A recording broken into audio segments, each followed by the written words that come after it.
ធំមុំហើយផ្លែបាទបាទធំអានេះរៀងធំនេះដើមមួយទៀតអូបងខ្វាកណាថតឃើញឆ្ងាយមើល50ដើមទៅហើយបានផ្លែទាំងអស់ហ្មងបាទសួស្ដីបងប្អូននេះថ្ងៃនេះមកតរៀនមកចកាបងមេងទៀតហើយចកាក្រោយផ្ទះគាត់50ដើមហ្នឹងប្រហែលឆ្នាំផ្លែហ្នឹងឥឡូវមកដិតរូបភាពឲ្យបងប្អូនមើលចិត្តកាត់ទៀតហើយបងណានេះសាម៉ាវនេះដល់ហើយបងប្អូនណាអូនេះងពូផ្លែដែរអានេះចូលឆ្នាំប្រហែលឆ្នាំនេះឆ្នាំអានេះផ្លែឆ្នាំទី3ហើយផ្លែឆ្នាំទី3ហ្នឹងផ្លែ3ឆ្នាំផ្លែ4 5ឆ្នាំហើយបាទ5ឆ្នាំ5ឆ្នាំនេះហើយមើលផ្លែឆ្នាំទី3ហើយអា50ដើមនៅក្រោយផ្ទះគាត់ដែលខ្ញុំថតវីដេអូប្រហែលឆ្នាំមុនហ្នឹងណាបងប្អូនថា3ឆ្នាំជាងផ្លែហ្នឹងឥឡូវនេះផ្លែ3ឆ្នាំណាស់នេះអត់ទៅបងប្អូនច្រើនបាទស្លឹកដល់គ្នាបាទនេះក៏ដាំប្រហែល6ម៉ែត្រ4ជ្រុង6 7បាទអូប្លែកហ្មងមកសានេះស្លឹកដល់គ្នាបាទអត់មកប្រហែលឆ្នាំខ្ញុំអត់ថត2ឆ្នាំហ្នឹងនេះផ្លែបងប្អូននេះផ្លែបាទសុខភាពដងដើមឯល្អស្លឹកឡើងដល់គ្នាបាទអានេះតុងប្រហែលថ្ងៃទៀតកាត់បងតុង14 10ថ្ងៃអីទៀតហ៎បងប្អូននៅស្រែអំបិលបាទគុំភូមិបានទៀតស្រុកស្រែអំបិលយើងកុលស្ពានឆ្លងកុលស្ពានយើងស្រែអំបិលតិចមកផ្លែបាទច្រើនតុង10ថ្ងៃទៀតកាត់ណាបងប្អូនបាទវឺតណាហើយកំងតាក់តងអីតាមនឹងមកបាទសួរថាចកាបងមេងនៅបន្ទាតអញ្ចឹងគេស្គាល់ហើយបាទហួសពីកុលស្ពានយើងមកប្រហែលឆ្លងស្ពានផ្សេងអំបិលមកប្រហែលប្រហែល3គីឡូដីហ្នឹងបាទដល់ចកាគាត់នៅជាប់ផ្លូវបងប្អូនណាចកាគាត់ជាប់ផ្លូវជាតិក្រោយផ្ទះគាត់ហ្នឹងនេះអានេះល្អផ្លែមុំបាទបងប្អូនតំកំងយើងកំងយកលក់បន្តអីមុំបាទផ្លែនេះបងប្អូននេះមិនជាធំមិនជាតូចមុំបាទបងប្អូនណាបាទពេញស្អាត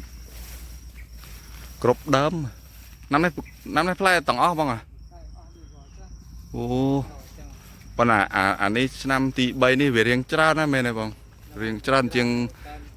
កើនផលហើយបាទប៉ុន្តែយើងមុំហើយក៏យើងយកច្រើនពេកក៏យ៉ាប់ដើមនេះជឿបងអូមកនេះអូអានេះដើមអានេះធំមុំហើយផ្លែ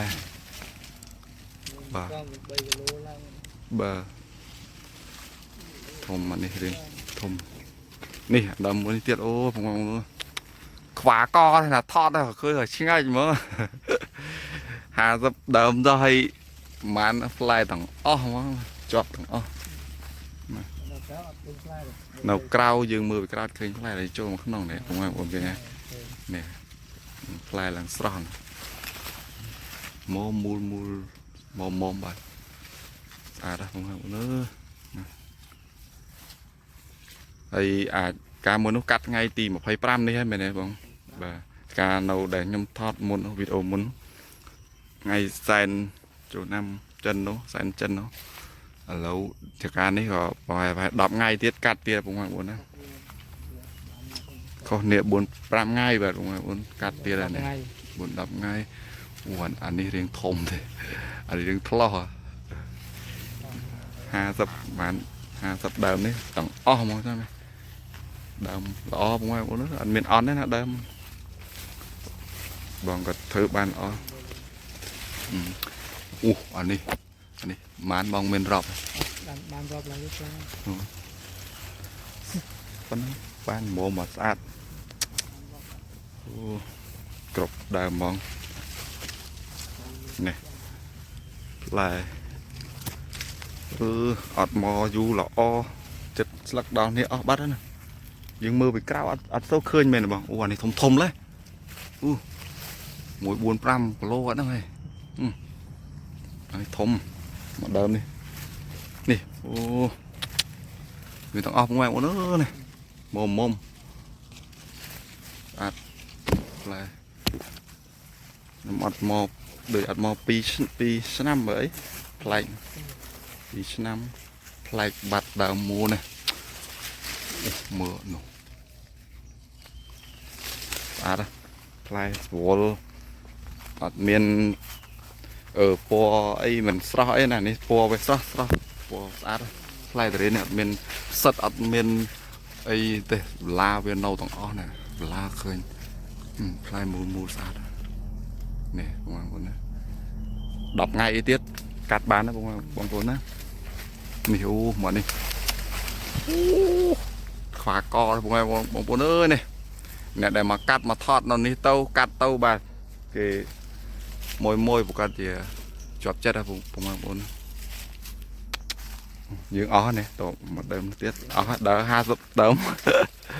ដើមផ្លែតគ្រប់ដើមអូអាខាងនេះល្អទៀតល្អជាងយើងចូលមកដើមដៃទៀតនេះឃើញតែផ្លែអាខាងដើមដៃវារៀងដើមវារៀងទៀបមែនទេបងវារៀងអាខាងនេះវារៀងលូតលាស់ដើមវារៀងល្អជាងផ្លែវាក៏ល្អដែរនេះសុទ្ធតែផ្លែខាងនេះរៀងដើមធំនេះមានទាំងអស់គ្រប់ដើម